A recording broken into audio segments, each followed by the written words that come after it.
There are great ideas undiscovered, breakthroughs available to those who can remove one of truth's protective layers.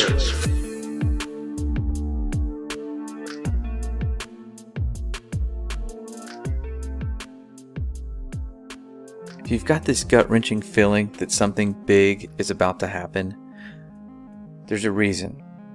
And it has everything to do with what is now being disclosed to the general public. Bombshell UFO report is expected in June from the U.S. government. Meantime, UFO sightings in New York have nearly doubled since the pandemic began, and we are getting new video from the Navy showing pyramid-shaped objects flying in the sky. We were warned by the late Wernher von Braun in the years leading up to his death in 1977 that there were going to be a certain number of cards played on humanity, all leading to a culminating event. Now, everything Wernher von Braun warned us about has come true, except for what he called the final card that they were going to play on us, and it has everything to do with UFOs. The strategy that Wernher von Braun taught me was that first the Russians are going to be considered to be the enemy. In fact, when I met him in '74, they were the enemy. Then terrorists would be identified, and that was soon to follow. We heard a lot about terrorism. Then we were going to identify third world country crazies. We now call them nations of concern. But he said that would be the third enemy against whom we would be needing to build space-based weapons. And the next enemy was asteroids. This new one you're tracking, how big? It's what we call a global killer. Nothing would survive, not even bacteria. An asteroid some scientists call a city killer came closer to Earth than the moon this week. The scary thing is that scientists had no idea it was coming. Now at this point, he kind of chuckled the first time he said it. Asteroids, against asteroids we're going to build space-based weapons. So it was funny then. And the funniest one of all was against what he called aliens, extraterrestrials. That would be the final card. And over and over and over during the 4 years that I knew him and was giving his speeches for him, he would bring up that last card. And remember, Carol, the last card is the alien card. We're going to have to build space-based weapons against aliens, and all of it, he said, is a lie. The way he said it to me, there was no doubt in my mind that he knew something that he was too afraid to talk about. Can you tell us, have unidentified flying objects been seen? Well, sure. We have lots of reports about what we call unidentified aerial phenomenon. Just a few days ago, the Pentagon confirmed that a 2019 video of a UFO sighting is actually real. It was a UFO. Very importantly, I'm hereby directing the Department of Defense and Pentagon to immediately begin the process necessary to establish a Space Force as the 6th branch of the armed forces. That's a big statement. Perhaps we need some outside universal threat to make us recognize this common bound. I occasionally think how quickly our differences worldwide would vanish if we were facing an alien threat from outside this world. They've done a great job systematically programming each one of us into believing that this alien threat is very real and very near. But what they don't want us to realize is what ancient accounts actually say about these beings. Now, the idea that ancient aliens encountered mankind is very popular today. We've all seen these accounts of aliens bringing us great technologies and sharing all these secrets with us. But what they want you to forget is the actual origin of these ancient alien stories. They were never considered to be from outer space. They were considered to be fallen angels. Could we reinterpret the story of fallen angels as beings not from heaven, but from Mars? Accounts dating back thousands of years depict an angelic race of people coming down and sharing their technologies and their ideas with mankind, even producing offspring. But they want us to forget that and replace it with this idea of ancient aliens from space. And they have to, because that's the only way this deception is going to work, is if we don't understand what's going on. Now, if we look back at the origin of the modern alien abduction era, we'll see that it has a very demonic undertone. And look at this character right here, Aleister Crowley. He's out there in January through March of 1918 doing a series of magical experiments called the Amelantra workings, in which he is said to have opened a portal to another dimension, allowing an entity, I believe a demon, named Lamb, to enter through it. Now, this is the drawing that he made in 1918 of this character that he apparently had some interaction with. You know, if you look at this picture, it's curiously similar to something we might call an alien gray today in pop culture. So, you know, it doesn't take a whole lot of research on this character to realize he was into some really, really dark stuff. So why did I bring this up? This is, 1918 timeframe. Well, you have this character who's very much a part of the early space program, Jack Parsons, who is basically a disciple, practically an heir apparent to Crowley and all of his activities. Well, supposedly Crowley's portal was further enlarged by Jet Propulsion Laboratory founder and rocket fuel scientist Jack Parsons. Okay, this is the guy who was one of the founding members of JPL. It was a big part of NASA and the space program. And he's out there with Scientology and Dianetics founder L. Ron Hubbard in March of 1946 at a location that later became known as Area 51. They're doing all kinds of ceremonial sex magic, and they called it the Babylon working. And it's very similar to the Amelantra working, based on ceremonial sex magic. But unlike Crowley, however, they were not as adept at opening and closing portals, and theirs apparently stayed open, and the modern UFO era began 1 year later in 1947, the same year Crowley died. So, this is all going on about the same time you've got Admiral Byrd going down there for Operation High Jump. And a decade later, we got the founding of NASA, and these are the characters, okay? Freemasons, Nazis, and occultists creating the space program. What we're thinking of as aliens are they're extra-dimensional beings that an earlier precursor of the space program made contact with. They are not what they claim to be. They have infiltrated a lot of aspects of the military establishment, particularly the Area 51. I remember the conversation very well. This is a person I respected tremendously, very, very senior person. He's told me, he said, "Lou, I want you to stop doing this." I said, "Okay, sir, I certainly can, but may I ask why?" And he says, "Well, we already know what it is." Now, at that moment, I honestly thought maybe it was our own technology. I was running up against some super uber secret SAP, and they were telling me to stop. And I said, "Okay, sir, so it's ours?" And he said, "No, that's not what I'm saying." And he said, he asked me point blank, "Have you read your Bible lately?" And I wasn't quite sure where he was going with that. And I said, "Well, sir, I think I know what it says. Where are you going with this?" And he said, "Well, then you would know that these things are demonic, and we should not be pursuing them." Yeah, and he wasn't kidding. That's exactly how he felt. So this is a Pentagon. This is a Department of Defense official saying, "Stop looking at UFOs because they're demonic." Correct. Before we can actually fully appreciate just how big this deception is going to be, we have to uncover the underlying deception, the one that puts this whole thing to rest. We all grew up believing the story that we were told, that Earth is just a speck of dust in an infinite universe, that there are other Earth-like galaxies out there and planets far, far away, and aliens could come visit us one day. But think back to the origin of that reality. It was told to us by people that we know and trust. Our teachers, our parents, everything we saw on television supported this narrative. But what if we were actually at the center of the universe in a very unique place? And that brings us back to what every ancient cosmology understood about the skies that they were seeing above. They were not told what to believe. They were going out and they were mapping out the skies.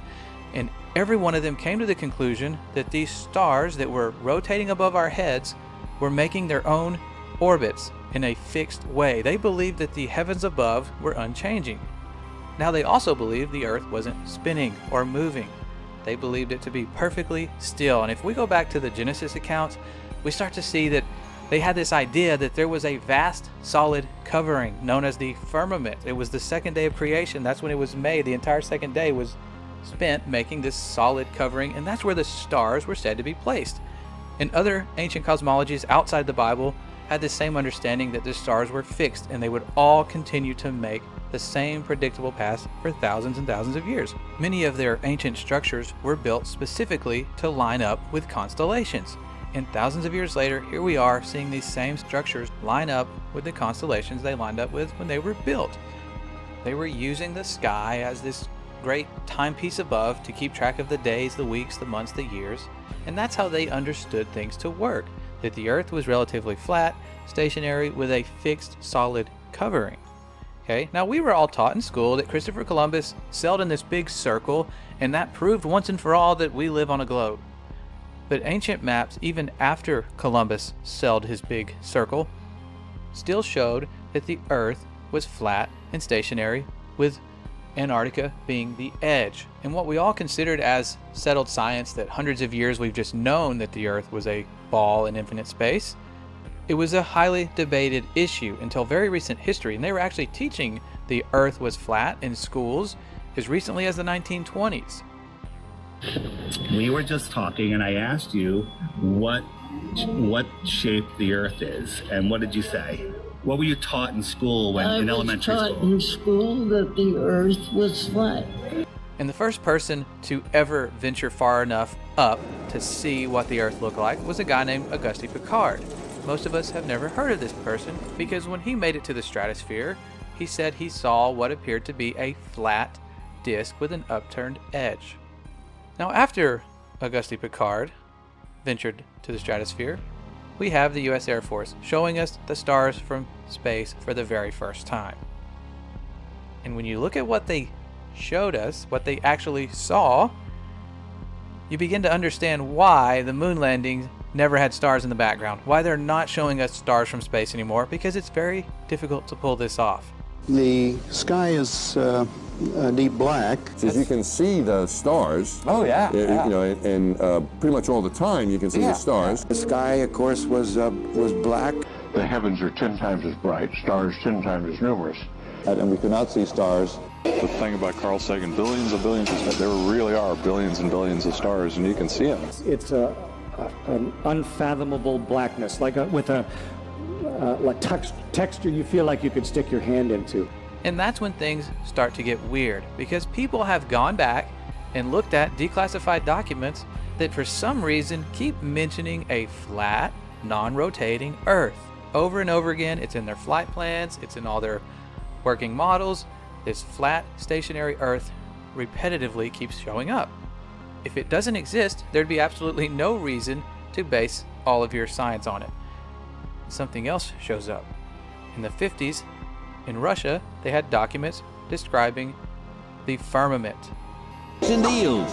It's a long fly ball going back, and the ball shatters the sky, bringing the ocean itself down into the stadium. Oh, Simpson just broke this dream's reality wide open. And we take for granted our entire view of the universe hinges upon the Apollo moon missions. It was actually the first time we ever saw our planet as a whole, and somebody confirmed to us what we're being taught is actually real. We found a very unique reel of footage. And you want me to see this while you have me on camera? Well, and to tell us what it is. An old reel received by mistake. It contains the raw or unedited footage of the crew of Apollo 11, Michael Collins, Edwin Aldrin Jr., and Neil Armstrong, staging part of their mission for nearly an hour. I think when you see the footage, you'll see that it's very extraordinary, one of a kind, behind the scenes type of footage. Yeah. Well, if it is, why do you have access to something that no one else has seen before? Serendipity, I guess. Though the federal government would have you believe that this is a view of Earth from a distance out of the spacecraft's window as it nears the moon, it is not. What they have ingeniously done is placed the camera at the back of the spacecraft and centered the lens on a circular window in the foreground. Turn the camera on, please. As they perfected the shot, a crescent-shaped piece of black material was inset slightly into the window to create the illusion of the Earth's terminator line dividing night and day. It is uncannily convincing. If you show this publicly, you're open for a lawsuit. Here is the diffused work light that they used to see camera controls, but not throw light onto the spacecraft's wall. Finally, the iris is opened up, and you can see the real location of the camera and the very bright and near Earth out the window. You're talking to the wrong guy. Why don't you talk to the administrator at NASA? We're passengers. We're guys going on a flight. Now maybe we could say they faked the moon landings. But what about every single space agency after this? We're putting our trust in people to be honest and show us exactly what they're seeing. They would have no reason to lie about going to space, being on a space station. But that's where things start to get even weirder, because we're catching them making big mistakes. They're having CGI glitches. Their wire harnesses are not working correctly. If you do enough searching, you will find clip after clip of NASA fails. These people messing up in the middle of what's supposed to be a live feed, because even with the best technology, things screw up.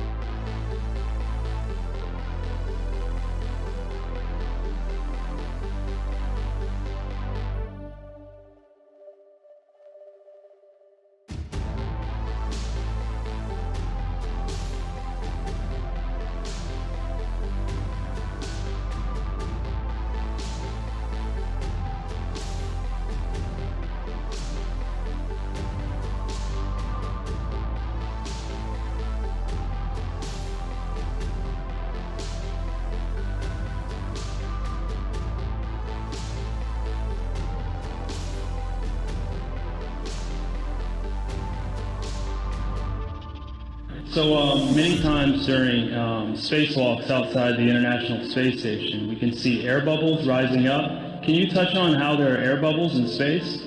Can you be more specific? Air bubbles? So yeah, like a lot of times during the footage, the NASA footage, you can see bubbles coming up out of the helmets or kind of from underneath you. How do you explain bubbles in space?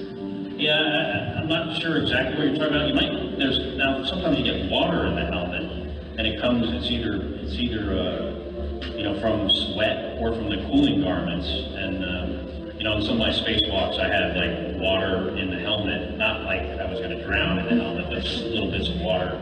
Probably came from sweat. Often on the outside of the space station, you'll liberate little pieces of, it's a really harsh environment out there, and the outside of the space station gets beat up pretty good. And sometimes, you'll see just little flecks of paint or something that you might have disrupted floating away from the suit. And, that's generally what that is. I've never seen any kind of air bubble anywhere. Yeah. Could it be that you're filming in an underwater pool and you're not really out there?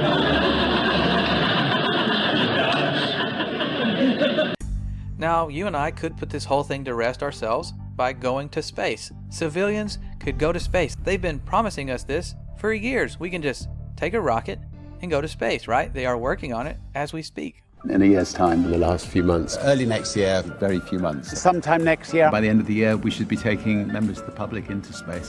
By the mid-2030s. By 2020. Early in the next decade. Before 2023. And by 2025. Most certainly in our lifetime. That's 2024. We should have a permanently occupied human base on the moon and send people to Mars. It's going to grow old if we don't start flying next year. We'll return Americans to the moon for the first time since 1972, if you can believe that. With our hopes of ever going to space continually burning to the ground, we're left with no other option but to take the pictures of Earth that NASA gives us. I don't want to fool you here. Last month, for the first time since 1972, NASA released The blue marble, the single snapshot of the Earth taken from outer space. NASA's Rob Simon made this, and it had wide appeal too. For example, it ended up as the default background on the iPhone. I didn't even know until I bought an iPhone and turned it on and kind of did a little happy dance. Simon's job is... It's primarily taking data and making pictures out of it. That's what this is, a composite of data sets from several different instruments translated into a picture. The single snapshot of the Earth taken from outer space. To us, the really cool thing was the data set. Up until that point, there was no realistic color map of the globe anywhere. There's artistry to creating the world. What I imagine it to be. Unfortunately, I'm not an astronaut. I've never been to space, but I've looked at these images over and over again, trying to sort of get the essence of it. It is photoshopped, but it has to be. The only time we ever see curvature from any high altitude balloons or anything that was sent up, it's created using a fisheye wide-angle lens effect. We saw this during the Red Bull jump.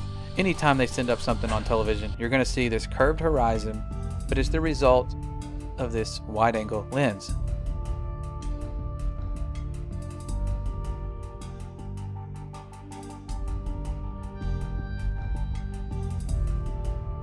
If you send up a non-fisheye lens to the highest height, no matter how high you go, horizon always rises to your eye level and it's always perfectly flat.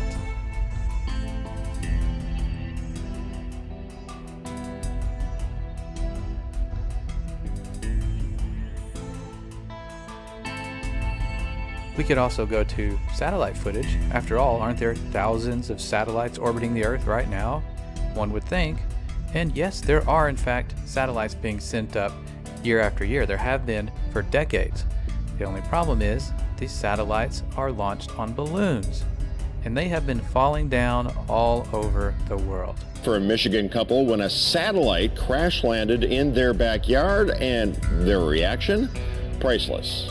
Never know what's going to happen. This baby fell out of the sky and landed in our yard. Hey, Houston, we've had a problem here. Forget it, Bart. It's so bright out you can't see anything in the sky except the Fox satellite. Now this brings us to our second method of proof. If we can't go to space, we could simply sail anywhere towards Antarctica, towards the southern hemisphere, and eventually we're going to hit the edge of the known universe, the firmament, or whatever's out there. Could there be more land? We don't know. But we could go prove for ourselves by circumnavigating north to south. The only problem is no one's allowed to do this. The Antarctic Treaty prevents it. You can take a guided tour. They'll take you to a fake South Pole and tell you, okay, this is where it is. But independent exploration is prohibited. It's guarded heavily by the military. You can't just go to Antarctica and check it out for yourself.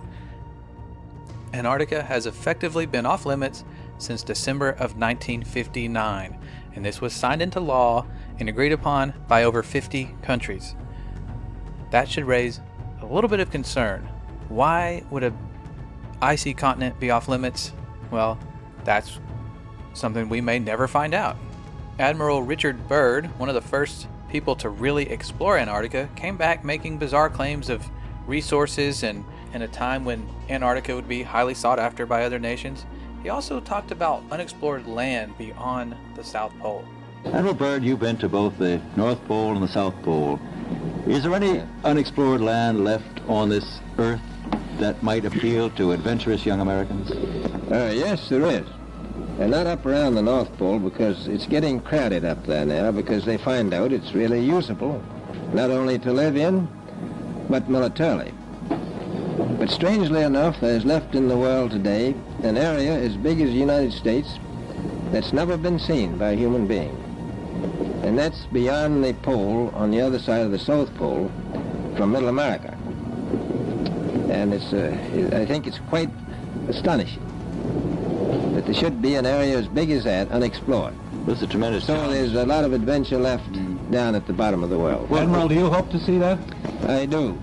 Okay, so we can't personally go high enough to see this planet or sail far enough away to see if there is an end to this Earth or some land beyond Antarctica, but we do have a chance to watch rockets launch. They go up all the time. You can watch these rocket launches that seem to be happening more and more, but you have to wonder why they're taking this curved path and they're not going straight up. Now the official answer is they're taking some curve with gravity, and there always will be some cover story for why they can't go straight up. But the big question is, why are we now stuck in low Earth orbit? We seem to get past it multiple times during the Apollo missions. The moon is well beyond low Earth orbit, but now we're stuck, and NASA will tell you for themselves. Right now, we only can fly in Earth orbit. That's the farthest that we can go. As we get further away from Earth, we'll pass through the Van Allen belts, an area of dangerous radiation. We must solve these challenges before we send people through this region of space. Any ill effects from the Van Allen radiation belts? No, now I'm not sure we went far enough out to encounter the Van Allen radiation belt. Maybe we did. The belts are 1,000 miles to 25,000 miles above the Earth. Then we went right out through them. No effects on your cells? We didn't even know it. I don't think anybody, well, maybe somebody said you went through the radiation belt, but we didn't feel it inside. I'd go to the moon in a nanosecond. The problem is we don't have the technology to do that anymore. We used to, but we destroyed that technology, and it's a painful process to build it back again. This next generation spacecraft will enable America to explore beyond low Earth orbit. One thing I really want your generation to embrace is that the Earth is a closed system. We cannot leave the Earth. So what about the proofs we were actually given for this Earth being a globe, other than pictures and NASA? One of those, the first that I recall, is boats going over the curvature. As ships sail away, they don't disappear all at once. First, the bottom will disappear.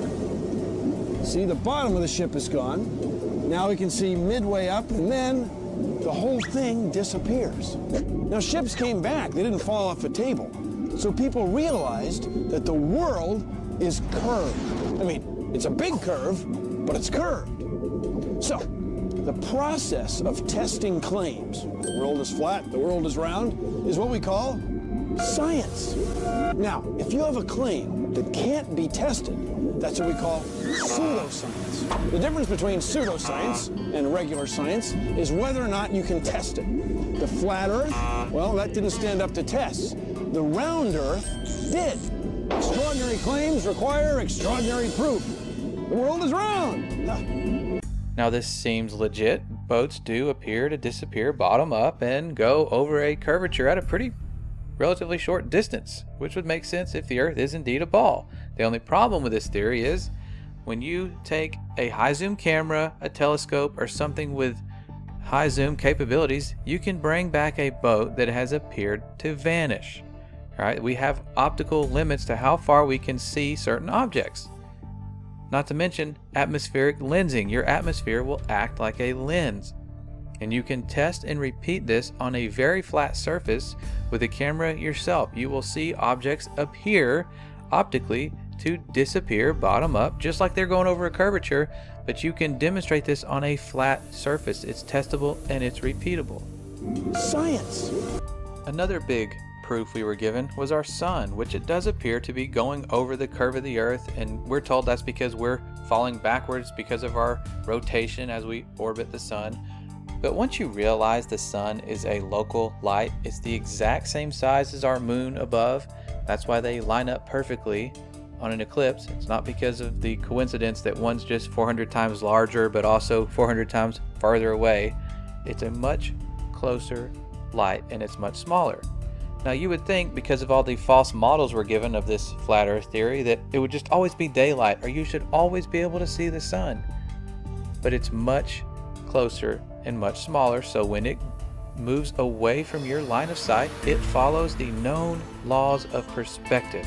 And it has to follow these laws because as objects that are, even if they're high up, as they get further away, they appear lower and lower, and eventually you're going to see it vanish due to perspective and the fact that our atmosphere isn't transparent. It might be clear for certain distances, but eventually everything's going to fade out. You can find time-lapse footage of the sun doing just this. It will You can see it, and then all of a sudden it fades out and appears to vanish. That's because it is traveling through an atmosphere that is not transparent 100%, and it is taking its local light with it.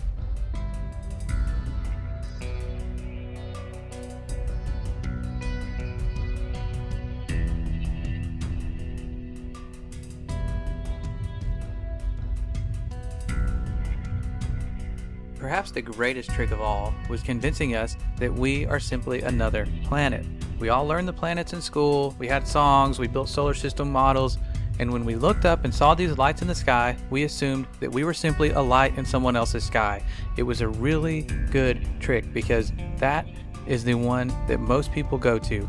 How are we not round if other planets are round and we are assuming these lights to be other planets?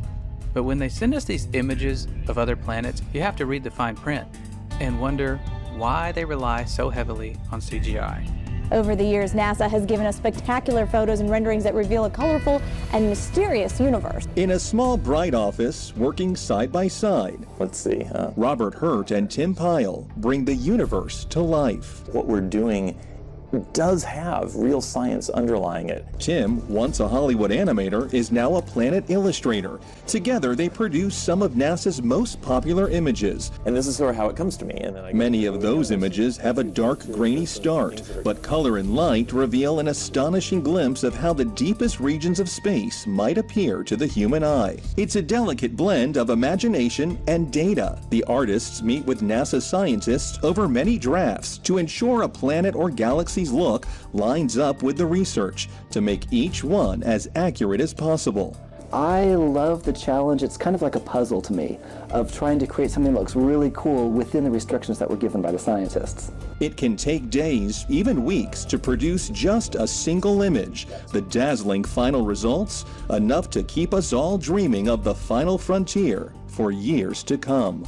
And while NASA struggles to get consistent photos or videos of our planet, they have no problem sending us HD images from Mars.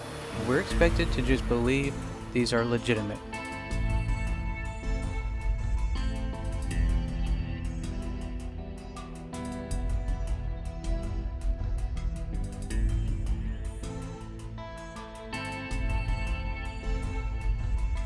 Now there is one final thing we can do. Given the known circumference of Earth, we could simply measure these things for ourselves. And people have been doing this. They have been going out over large bodies of water and large areas of land and measuring to check for curvature. And what we have found simply is that we see too far. We see far, far beyond what the globe math should allow us to see. The current record holder for the longest line-of-sight photograph captured mountain ranges that were 275 miles away. They should have been at the given height and distance nearly 4,000 feet below the line of sight. This is from Joshua Nowicki, and what you're seeing here is a mirage. We typically would not be able to see this from the Lake Michigan shore. We talked about this last night. Conditions are right on the lake that we're actually seeing a mirage.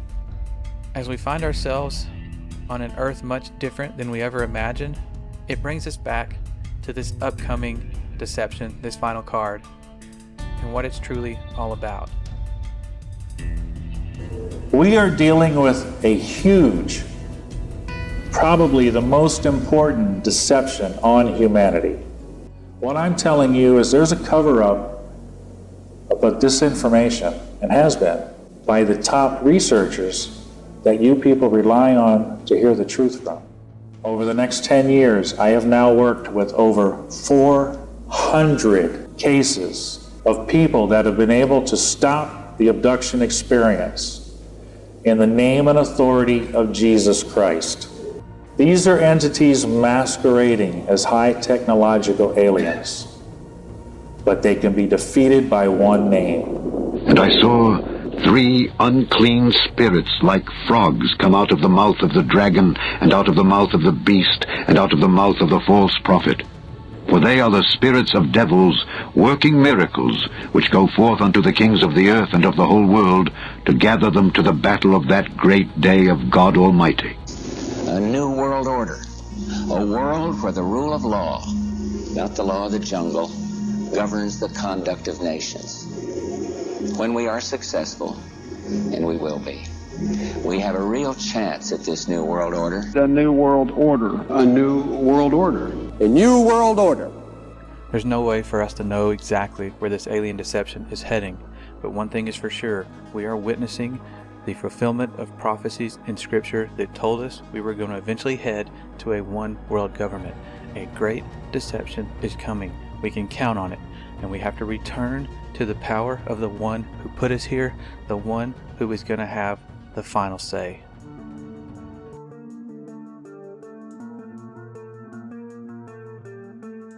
I'm amazed. I'm so happy to know it's true. It's true, and God created this world. Yes. And He's right here in the clouds above, close, not in an infinite universe. So good, right? And I can't get over it. It made me cry. Made me cry too. Yeah. Thank you. Thank you. All right, Ruth, give me a hug. Here we go. I need it. Pan tam był. Czy Ziemia rzeczywiście jest kulą zawieszoną w kosmosie? Jest płaska. Tak jak oczekują i nie spodziewałem się co prawda tego pytania, ale zapewniam pana, że jest płaska. It's the best flat earth proof right behind me.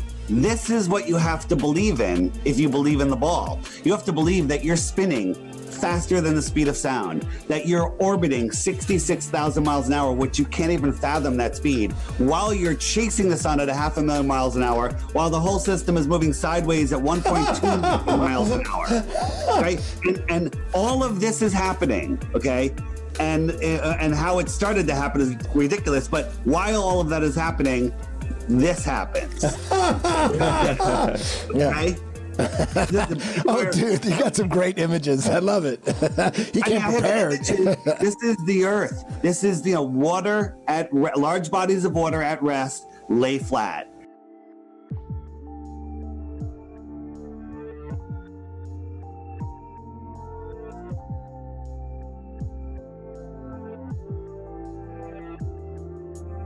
So then all of a sudden the United States and Russia engaged in these high altitude nuclear tests, and the United States calls theirs Operation Dominic, within which we have Operation Fishbowl. Look up the name Dominic from the late Latin name Dominicus, meaning of the Lord. Fishbowl was part of Operation Dominic.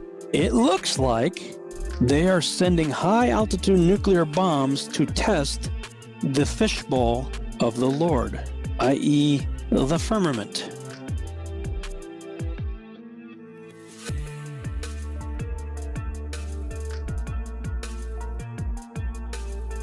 You can tell it's real because it looks so fake, honestly. I was talking with a gentleman from Belcom, and we were discussing the lie. Everything he was telling me was different from what we were being told was the truth. And at one point I asked him, I said, man, you guys, you lied about a lot, didn't you? And instantly he said, no, we didn't lie about certain things. We lied about everything. None of it was true. And also when we, against the orders of President Truman, when Alan Dulles brought in all the Nazi scientists and so forth, they went to two places. They went to CIA and they went to the National Aeronautics and Space Administration, which in our world we call it not a space agency. And as Kathy O'Brien has said so clearly, that's where the bulk of the mind control has been done. The spacesuit has replaced the cowboy outfit of an earlier year. And the dream of a rocket trip to some distant planet has outdated the old-fashioned desire to fly a plane around the world. So you spin, when you spin pizza dough, it kind of flattens out. It gets wider in the middle. And so Earth, throughout its life, even when it formed, it was spinning.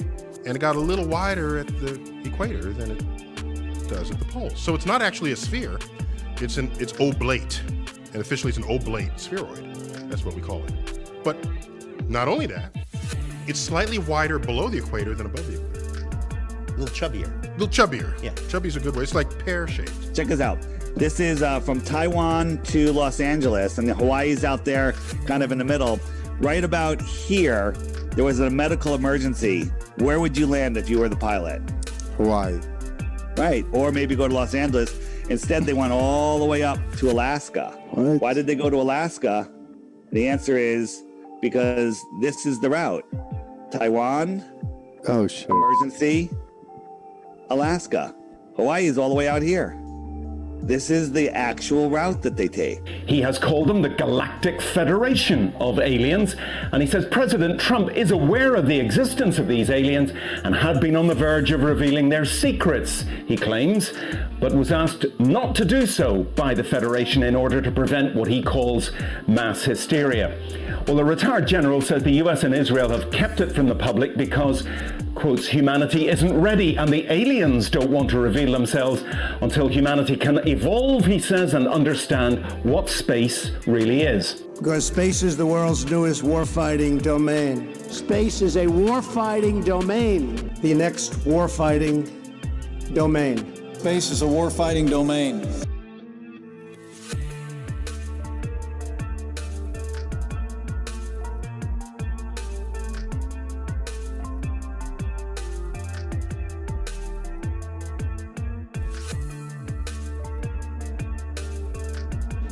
Finally, my brethren, be strong in the Lord and in the power of his might.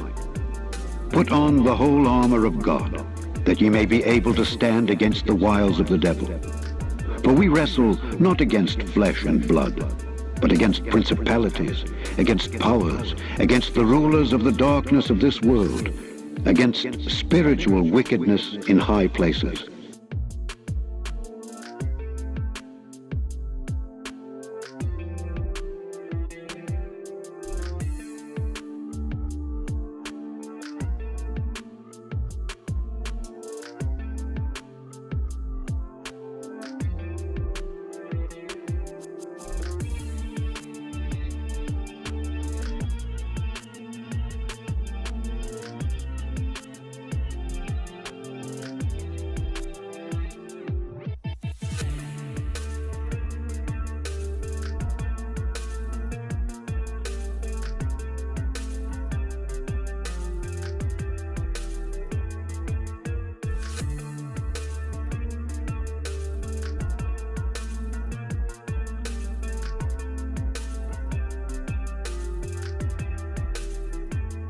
And the stars of heaven shall fall, and the powers that are in heaven shall be shaken.